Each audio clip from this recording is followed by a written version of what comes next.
12 जनवरी को स्वामी विवेकानंद की birth anniversary है। स्वामी जी से जुड़े कई ऐसे किस्से हैं जिनमें सुखी जीवन के सूत्र छिपे हैं।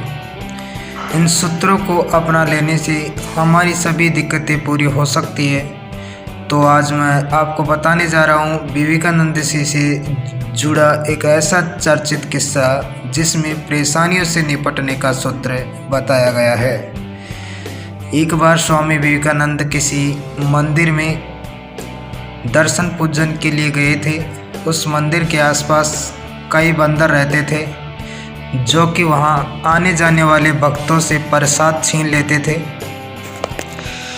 मंदिर में दर्शन करने के बाद विवेकानंद जी जैसे ही मंदिर से बाहर आए तो वहां के बंदरों ने उन्हें घेर लिया। बंदर स्वामी जी से प्रसाद छीनने की कोशिश कर रहे थे।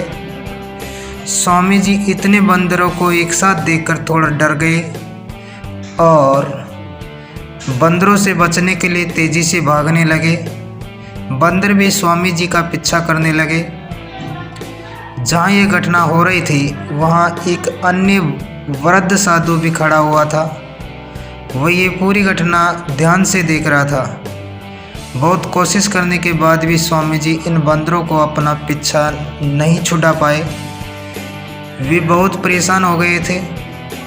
तब उस साधु ने स्वामी जी से कहा कि रुको, डरो मत, इनका सामना करो। वृद्ध साधु की ये बात सुनकर स्वामी जी ठहर गए। थोड़ा सोच विचार करने के बाद वे पीछे की ओर पलटे और बंदरों की ओर तेजी से बढ़ने लगे। जैसे विवेकानंद बंदरों की ओर बढ़े तो सभी बंदर वहां से भाग गए।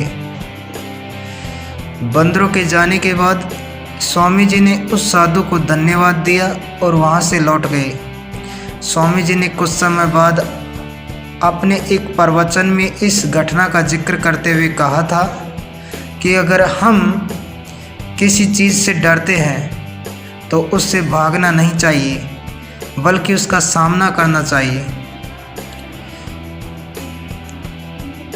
इस कहानी से यह सीख मिलती है कि जब हम परेशानियों से या किसी डर से भागते हैं तो वह परेशानी और डर हमारा पीछा नहीं छोड़ते। जब हम अपने डर का और परेशानियों का सामना करते हैं तब ही इनसे मुक्ति मिल सकती है। इसलिए हमें मुश्किलों से भागना नहीं चाहिए बल्कि मुश्किलों को सामना करना चाहिए। धन्यवाद।